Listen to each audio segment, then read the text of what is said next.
Greetings. This podcast will begin a series of episodes in which I tell you about one destination in Indiana which I have visited.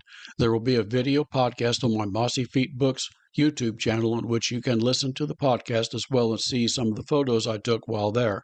In this episode, you'll learn about Deam Lake State Recreation Area. Named after Charles C. Deam, the 194-acre lake has a swimming beach with shower and bathhouse facilities, a handicap ramp, and food concession stand. Anglers will find lake access for boating, but limited to the use of an electric trolling motor. Rowboat renters are available during the summer season. Charles C. Deam, who lived from August the 30th, 1865 until May the 29th, 1953. Charles Deam entered life on a farm near Bluffton in Wells County, Indiana. His father, John Henry Deam, taught him about plants as he grew up, spurring his lifelong interest in botany. His father was an avid gardener and farmer, growing vegetable and fruit plants and concocted various remedies using them. As a boy, he attended local country schools and the new Bluffton High School. He also earned money by taking odd jobs on the farms in the area. When he was 16, he and his mother, Maria Marsh Deam, both caught typhoid fever, an often fatal disease. Both took a medicine which consisted of old field balsam or cudweed and milk boiled together. He survived, however, his mother passed away. After graduation, he took jobs as a teacher at a local public schools. He attended DePaul University in 1885, but had to leave after his second year because he could not afford the tuition. After selling his books, he returned home to work odd jobs for a time. He got a job as a clerk in a pharmacy, first in Marion, later in Kokomo. In 1888, he acquired his own pharmacy in Bluffton. As a pharmacist, he worked 110 hours a week, leading to extreme exhaustion and stress. After overhearing him snap at a customer visiting perfume sales and recommended that he see a doctor. The doctor recommended long walks in the forest to relieve the stress. On these walks, Deam studied the plants and collected specimens. His interest in plants and botany grew on these walks. In 1893, he and Stella Mullen married. The couple shared similar interests. She sometimes accompanied him on his walks, helping him collect plants. In 1896, he met a zoologist named Bruce Williamson. He and Stella met with him periodically to discuss botany and have Williamson help him identify plants. Williamson taught him the scientific method of studying plants. After he and Stella made a particularly interesting discovery, Williamson just loaned him his copy of Gray's Manual of Botany. He and Stella used the book to identify a particularly unusual plant for Bascom blatteria, or moth mullein. Williamson introduced Deam to the Indiana Academy of Sciences, an organization that held meetings of educated people in the state where they discussed the latest scientific findings and shared knowledge. Dean submitted an article to their journal, Proceedings, as well as submitting an annual report called Plants Rare or New in Indiana. In 1909, the state of Indiana asked him to become Indiana's first state forester. The state had created Clark State Forest in 1903 and needed someone to supervise it. If he took the job, he would have to live part-time at the facility to manage it. The rest of the time, he would have to live in Indianapolis. Deam was reluctant to take the job as his pharmacy in Bluffton was still thriving and he felt he was needed there. He eventually took it because he felt the job would give him a platform to voice his opinions on botany and forestry in the state. As a forester, the state would fund his travels around the state. He would also have an identification badge he could use to visit private properties that would otherwise be off limits. By 1900, only about 7% of Indiana's once vast forest system remained. Clark State Forest was an attempt by the state to restore some of that vast lost treasure. Deam would play an important role in that effort. During his two stints as state forester, 1909 through 1913 and 1917 through 1928, he performed many experimental tasks, many of them at Clark State Forest. These experiments mostly involved reforestation. His findings dispelled many erroneous beliefs and led to the successful reforestation of much of Indiana's forest. He initiated many educational programs that helped determine what trees best suited Indiana's soil, topography, and climate. It was his insistence that the state add an additional 2,000 acres to the Park. His work had lasting consequences on forestry in Indiana, and visitors can still see some of the experimental plantings. His efforts led him to be called the father of Indiana forestry. Deam focused his interest on vascular plants native to Indiana. He acquired a plant library and in 1910 began field work around the state. His specimen collection reached 78,000 plants, and he cataloged plants in every one of Indiana's 1,008 townships. In 1915, he acquired a Ford Model T touring car. He made some modifications to the car that included adding a wooden sleeping frame and a canvas tarp to ward off the rain. Dubbing his vehicle the Weed Wagon, he used it to tour the state on extensive field trips. His educational initiatives consisted of creating a forestry exhibit for the Indiana State Fair, an annual forestry essay for students, and he hosted visitor days at Clark State Forest. He wrote several books, including Trees of Indiana in 1912, Shrubs of Indiana 1924, Grasses of Indiana in 1929, and Flora of Indiana. He also influenced legislation in the state assembly to encourage farmers to grow more forests on their land. Deam continued, though at a slower pace, collecting plants until his death in 1953. During his life, he collected over 78,000 plants, discovered 25 new plants, and has 48 plants named after him. Indiana University maintains his plant collection, which can be viewed by the public. The number of acres of forested land in Indiana has grown from 1.5 million acres in 1900 to 4.5 million acres today.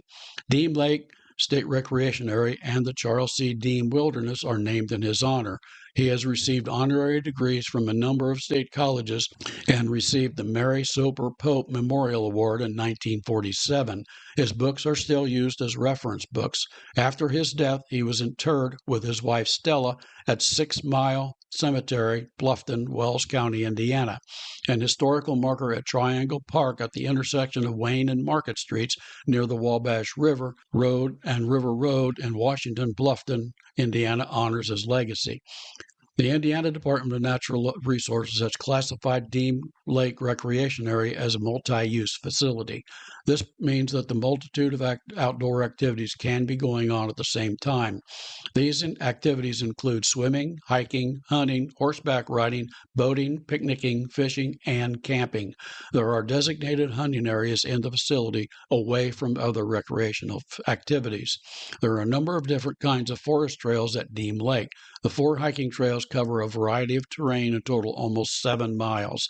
Equestrians have almost 80 miles of horse trails, and bikers can explore 5 miles of mountain bike trails.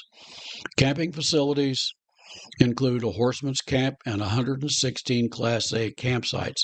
Class A facilities include electrical hookup, modern restrooms and showers. At least one of these shower stations is wheelchair accessible. Picnic table, fire ring, and parking spur. Drinking water and a dump station are also available in the area. Deam Lake also has 19 rent-a-cabins, which feature an outdoor electric outlet and a front porch. The 2 small rooms inside have electric outlets, an HVAC unit, table and chairs. The bedroom has bunk beds and a double bed. Visitors must provide their own linen. There are several picnic areas located around Deam Lake, many with shelters. Only electric trolling motors are permitted on the lake. Canoes, kayaks, and other small craft are welcome as well. Visitors may rent canoes and kayaks during the summer season. There is a wheelchair ramp at the beach. Equestrians may camp with their steeds in the Horseman's Campground and take their horses out on about 80 miles of trails, which are multi-purpose, which means they're hiking, biking, and horses all use these trails. The beach has a dressing room and a shower facility. On weekends, a food concession operates during the summer months. Hunters may hunt white-tailed deer, turkey, squirrel, fox, and raccoons. A forest educational center is opened on-site with an on-site naturalist during the summer months. During a camping trip in the fall of 2022, I hiked 3 of the trails at Deam Lake: the Flower Gap Trail, a combination of Tree Lane and 3 Hills trails, and the Lake Vista Trail. The first trail I hiked was the 1.9-mile Flower Gap Trail.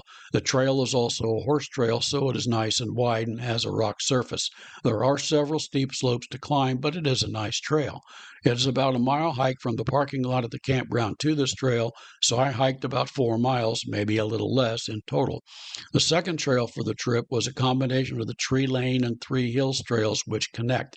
I had intended to take the Lake Vista Trail, which was 1.5 miles long. The hiking trails here connect with horse trails and are not labeled the same as the ones on the map I had. I took the wrong branch early and ended up hiking way longer than I intended. I ended up hiking about 9 miles. This was one of the most challenging hikes I have ever taken, but it was very pretty. It reminded me of a hike my wife and I did many years ago in the Smoky Mountains, Charlie's Bunyan.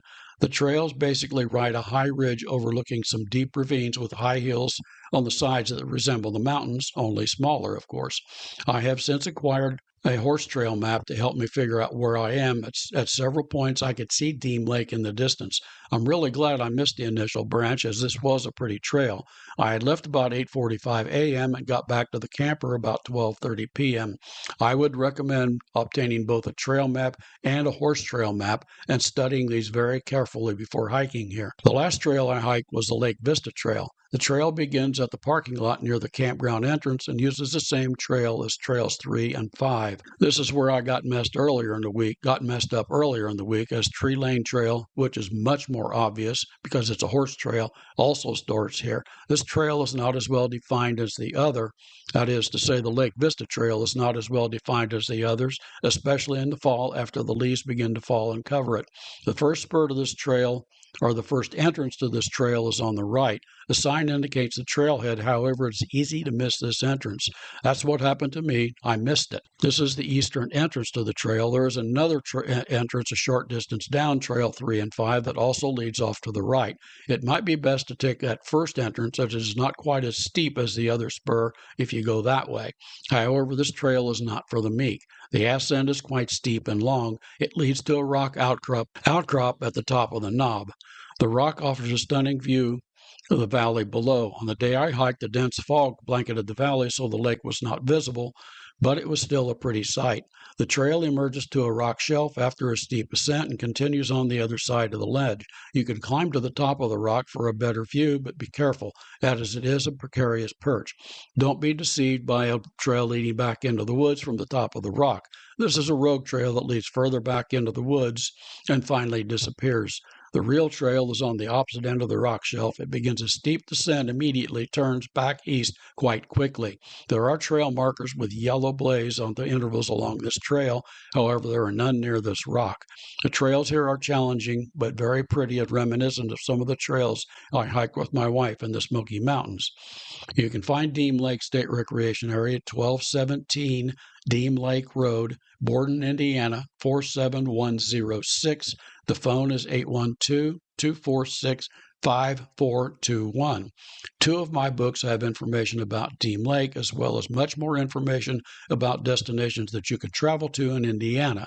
Camping Across Indiana relates our experiences during our first year camping in Indiana state parks.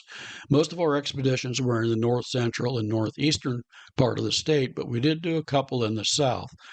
Deam Lake was one of them, and Brown County was the other. The book includes extensive information about the places we visited, as well as some of our camping experiences. The other book, titled Southeast Indiana Road Trips. This book is part of a 9-volume series that includes a wealth of information about destinations throughout the nations, museums, local and state parks, drive-in movies, wineries, farmers markets, and other agritourism sites, and much more. The book also lists the tourism sites for each of the 10 counties in the book. I hope you enjoyed this podcast.